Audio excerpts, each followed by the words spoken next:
A young physicist, Werner Heisenberg, built a brand new version of quantum theory. He built it on one strict rule.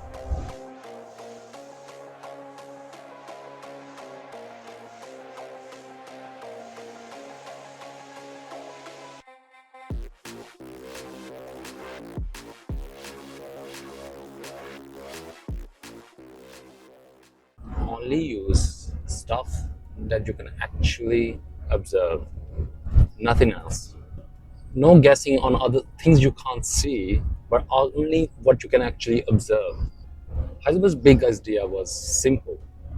We can't see an electron looping inside an atom, so like a tiny planet. But all we can measure is the light an atom gives off, which is its spectrum. So Heisenberg thought he will only build his theory out of things he can actually measure directly and ignore everything else.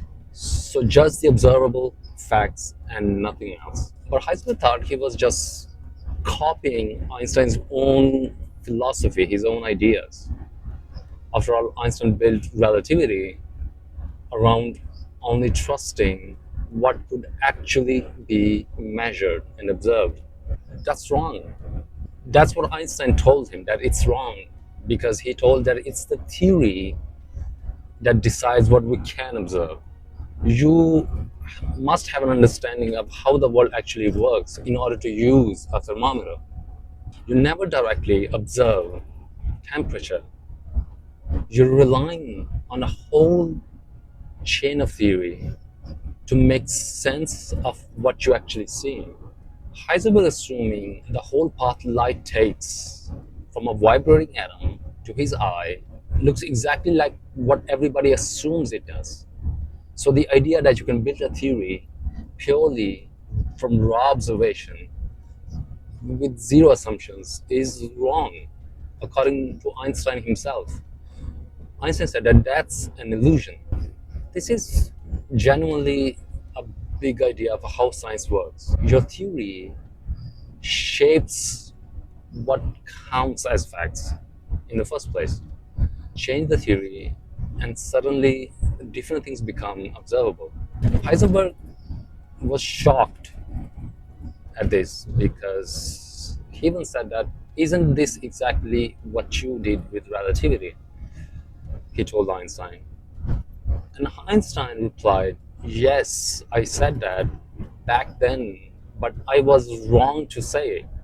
So even Einstein admits that heck, he can grow and rethink his own methods and his own ideas. So right after this deep philosophical smackdown between Einstein and Heisenberg, so the next day Heisenberg actually goes to Copenhagen to Niels Bohr to learn more and try his best to prove Einstein wrong. So just looking at the facts with no assumptions attached is not a good methodology. So theory always comes first. So Heisenberg goes to Niels Bohr. This guy could barely follow the plot of a movie. And honestly, he must be the strangest genius in the history of science. Niels Bohr was one of the two biggest names around quantum physics, alongside Einstein. The way people talked about Niels Bohr is why Richard Feynman, who is a legend himself, said that even to the big shots, Bohr was the great god. One of his students even compared him to Confucius, Buddha, Jesus. It wasn't just his personality. Bohr had serious backing. The Danish government actually built him his own research institute. He lived in a mansion funded by a beer company, one of the greatest living intellectuals. He hosted politicians, friends, students, and even royalty. Watching a movie, he would constantly interrupt everybody and ask them questions like, hey, why did that cowboy shot the other guy? And why is he so upset?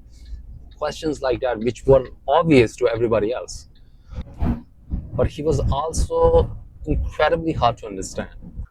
His writing was just as rough as he was. From 1923 to 1930, he actually never published a single paper himself, compared to Einstein, whose writing was famously clean and simple. And yet, none of that matters because his students still loved him.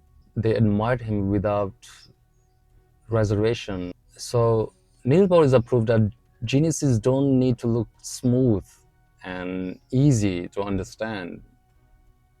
So maybe next time, if you can think of an idea and explain it so clearly, remember that Niels Bohr, who's one of the biggest geniuses of the 20th century, couldn't even follow a movie plot. So if you like this one, stick around. More quantum history coming from the cab of my truck. See you on the road.